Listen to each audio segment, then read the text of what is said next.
Hello YouTube, this is Morgan Airspeed Prime here with my next Legacy of Yangchen chapter analysis video. This one is going to be for chapter 34, which is called The Burial. Short chapter, and it covers obviously the big action moment of the book, effectively. It is Yangchen versus Thapa, but because a lot of the kind of prep work has been done ahead of time, you sort of know that this is kind of just going to be a showcase of Yangchen's ability, and in a way, because of how her ability works, it's not really going to be a spectacular battle. It's a weird kind of situation where it is deeply impressive that Yangchen fully nullifies a combustion bender. That is the kind of the hype aspect of this chapter. It's that her skill means that she can combat a combustion bender without really him doing any damage whatsoever. And then it sort of becomes, wait, how badly is Thapa going to damage himself to try and get out of this situation? And then the real question is probably from the last chapter, and what Yangchen was kind of thinking about is, okay, she can counter Thapa's attacks, but what's her plan for Thapa in the end? She gets up close to him. What way is she planning to deal with him? Is she going to try and capture him again? Or is she just going to finish the job? Sort of in a way, knowing Yingsu, she already has sort of on her side, and going back to the duel and what she and Yingsu were talking about, she only really needs one combustion bender, but what's going to happen here? So that's really probably the main thing, is just what Yangchen's ultimate kind of response by the end of this going to be. So we'll jump in here. So this is where we get the confirmation she has in fact left the Avatar state, just to fully confirm that if she happens to lose this fight, the cycle will continue. She will have a successor, in a way, unlike Chai-Si's maybe not as well planned out as she thought kind of whole idea, but that's the situation. And obviously at this point, Thapa's already fired off his first attack. This is literally just Yangchen, as the attack comes in, literally just getting her move going. And she knows, it says here, she knew what to look for from practicing with Yingsu. The thin streak of vapor, the little rings that gave a tell of how far away the blossom would be planted. The key was not to be distracted by the sound. And so it says here, tear the cloth, rend the garment. Yangchen ripped her arms wide, the muscles in her back straining. And they note here that you might think for an airbender, just kind of in a way creating a small pocket of no air is easy, and that air won't fight you. It's not a struggle to hold air back. But Yangchen is no, air would fight you plenty. This is dealing with this kind of pressure situation that yeah, she can make it. She kind of has to hold it there, and it is a huge strain on her to do something like this. And even earlier on in the first paragraph of the chapter, it's still noting that she's doing this kind of suction motion, with her hands kind of preparing to really do a big one a little bit further away from her. Because at this point, the idea is that she's ripped the building off its kind of foundations. So Thapa is just sort of poking out from a kind of from the basement, basically, over the top of the kind of surface, and then Yangchen's just kind of back on the ground effectively, and they're just a decent distance away. And she just, what we get here, there is a pulse between her and Thapa, barely detectable, the beat of an invisible heart, and then nothing. The only sign of an outcome was the dirt and debris wadding itself into a perfectly circular pile halfway along the basement floor, a breeze blowing towards a center point to fill the void. So the two of them then just sort of stare at each other, because it's noted here that this was the collision between the two most powerful benders in the world at this moment, and their conflict resulted in nothing. And that's the kind of craziness in a way of the situation. A combustion bender, kind of the most explosive, bombastic kind of attack you can really have as a bender to a degree. And then Yangchen, with the way she's countered it, just turned their combined, efforts against each other into absolutely nothing. They even note the idea of, it's this idea of Thapa putting out this inherently positive blast of energy, versus Yangchen embracing the void and In a way, Lahima's teachings kind of being modified here to result in absolutely nothing happening here.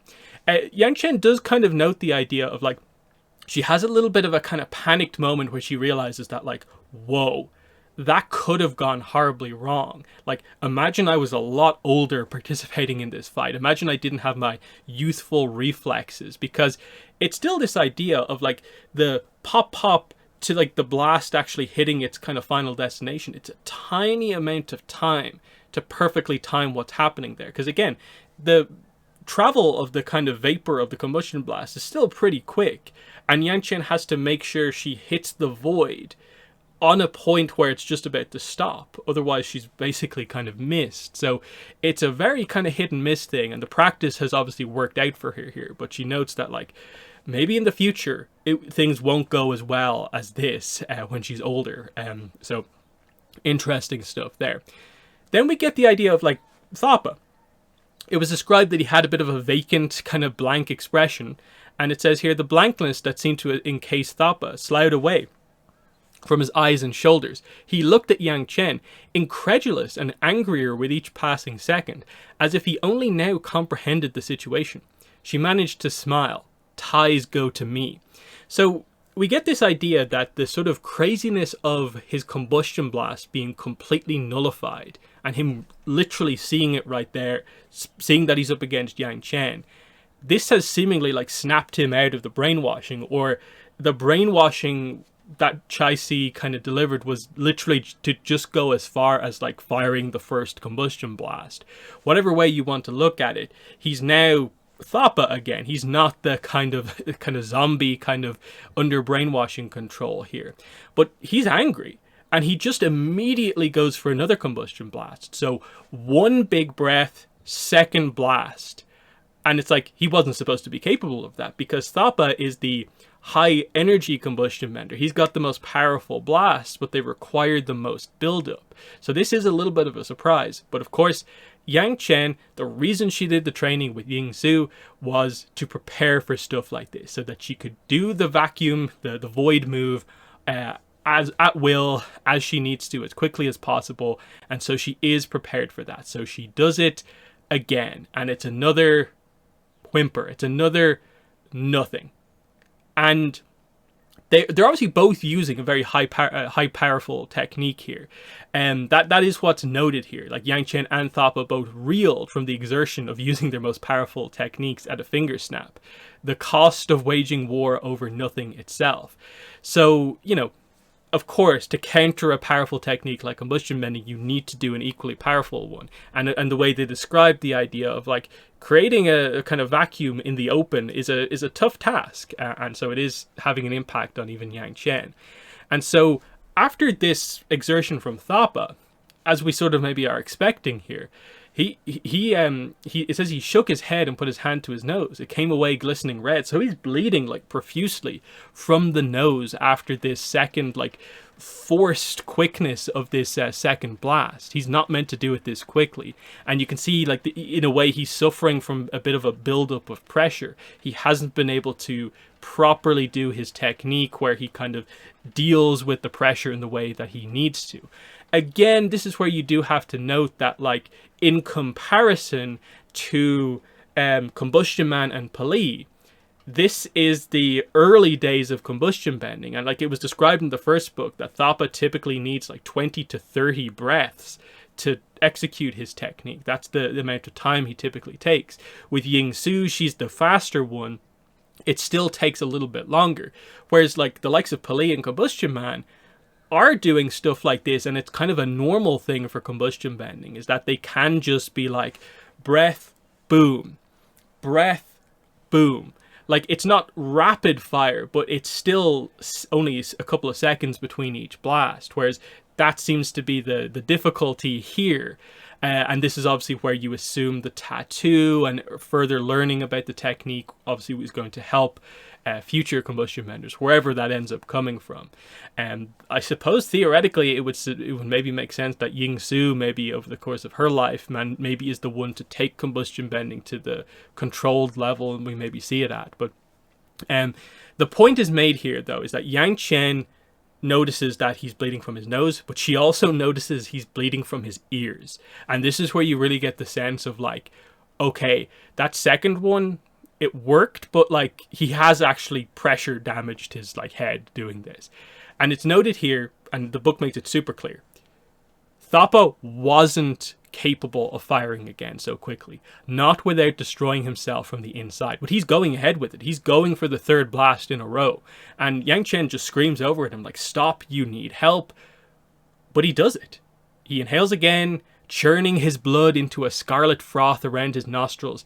But this time his chest failed to reach the size it had during his other attempts. Instead of lunging forward, he jerked to the side, clutching his neck, as if the pathways couldn't handle the energies traveling in or out.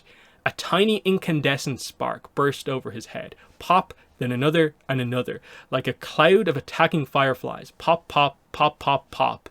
And this is the end of Thapa here. We know what this means. We have seen this before. This is in essence how Raite kind of died beneath Nujian. This is effectively how Combustion Man nearly went out in one of his earlier scenes. And then this is basically how he went out after being hit by the boomerang from Sokka. It's the idea of, I'll bring up the image from the video I did on combustion bending after the first book. We're more talking about the new blast section here of... he's in the process of forming the kind of blast in a way within his body, and he's disrupted from doing it, but still fires it off. So what happens is it just starts forming in a place he didn't want it to. And because he hasn't kind of chosen a target location, there's multiple like micro explosions that begin to go off. And we know, of course, in that scene with Combustion Man, they're small enough that he just gets sent flying back into like the house behind him. But obviously, when in his kind of death scene, because of where he is, it destroys the area around him, injures himself, and he dies because he basically falls off the Western Air Temple.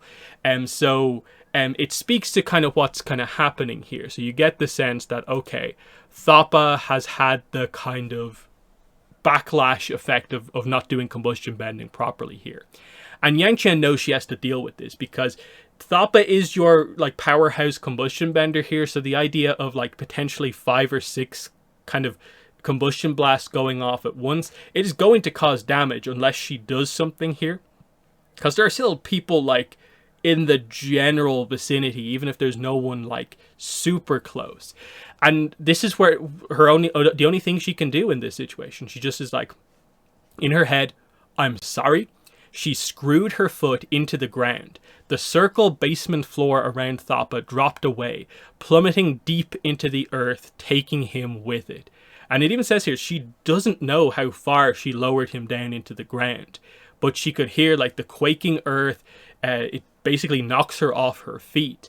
And then a roaring red glow came hurtling out of the tunnel she'd created. So this is like a huge explosion. This is probably like the biggest kind of combustion bending backfire we've ever seen.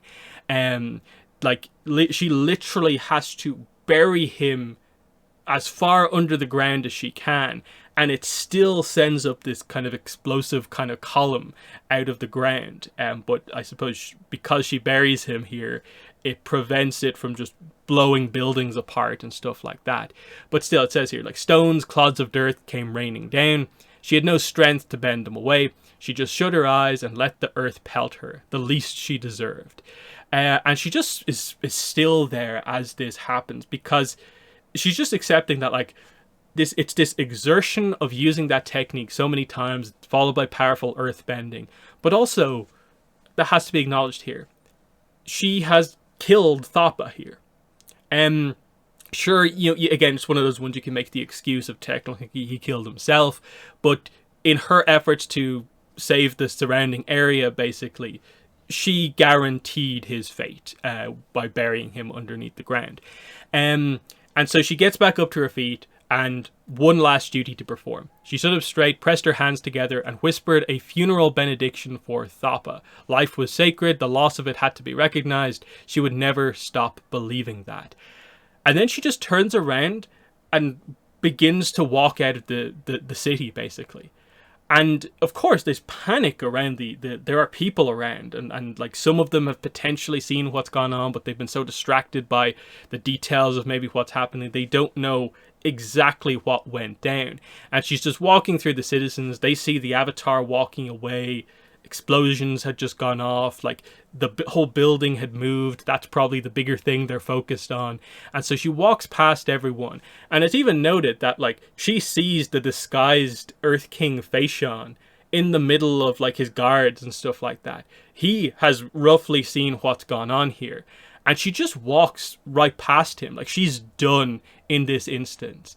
And she sort of knows that, like, okay, next time we talk, I'm going to have to deal with the fact that I lied to you now, and you basically know the truth. But I've done what I need to do here in terms of Chai-Si, and now with Thapa. And she just thinks, it says here, she bumped past the Earth King without acknowledgement. I could sleep, she thought. And of course she deserves it after everything she's just been through. Because let's not forget as well, she's coming into this on the back of the death of Nujian as well. So that's still fresh in her mind also. And now she's just had her big kind of personal confrontation with Chai-Si, immediately followed by the physical confrontation with Thapa.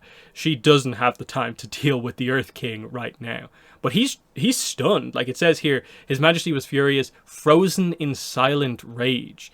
He'd come to Taku to obtain first-hand evidence, and, well, basically he'd gathered most of the information here, and obviously it's a setup for the idea. We're going to get another Yangchen and Feishan scene, and how is Yangchen going to deal with that? Because he said in the first book that if he knew it was a person with a bending technique, he would basically go after the world, and he wouldn't be held responsible for what he was going to do. So how does Yangchen kind of deal with the kind of oncoming storm that is kind of Feishan dealing with, okay, someone was trying to kind of like go against me effectively. That's the biggest kind of fear kind of going forward now. But in a way, the setup is already here. And I love how they ultimately kind of resolve that, but we will get to it. But obviously, final thoughts on this chapter. It goes exactly the way, in a way, you expect it to. It's just first attack, nullified. Second attack, nullified. Thapa's badly injured. He goes for the third and basically kills himself because he is not at all prepared, capable of doing it that quickly without any build-up. And so the idea, I think, is that he was pretty much dead the second he tried to do the third version of his technique, and Yangchen just had to do what she had to do. And you know, it's simple. Like, it's over within like 2 pages. That's ultimately how quick it actually goes, because Yangchen did the work ahead of time to counter a combustion bender. And that's the kind of the strength, in a way, in all of this. She did the work aware that it was never going to be just one blast and done. Someone always is going to be desperate and try for the third. In a way, the learning from the Raite incident of like always being aware when there is someone who can potentially do combustion bending. And the idea, she's also basically prepared for what happens when it goes wrong and it backfires. She was kind of prepared for that as well because of what happened before also. So lots of learning from Yangchen going into this. And then I do just like the moment of like she just lies there for a second of just like, wow, the exertion from this. She gets back up, does the benediction, you know, loss of life. It does affect her that she was involved in this. And then walks through the crowd, doesn't know what to say to people, what exactly they have or have not seen, including the Earth King. And I just think it's like a perfect kind of little moment here of just, you know, you have no clue what I've just been through. I'm not dealing with you right now, and just walks past him. So I think that's a great little moment at the end there as well.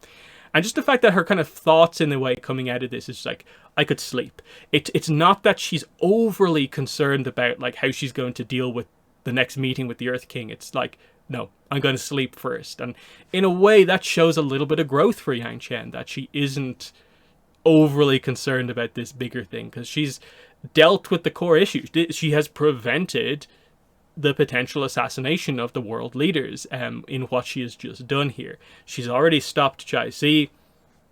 She has the advantage here, but there's still in the background the lingering idea that the nations could go to war because of the tensions, because of the existence of combustion benders. There's still that to deal with. So in the comments, let me know what your thoughts are on this chapter. But that's been the video. Thanks for watching, and bye.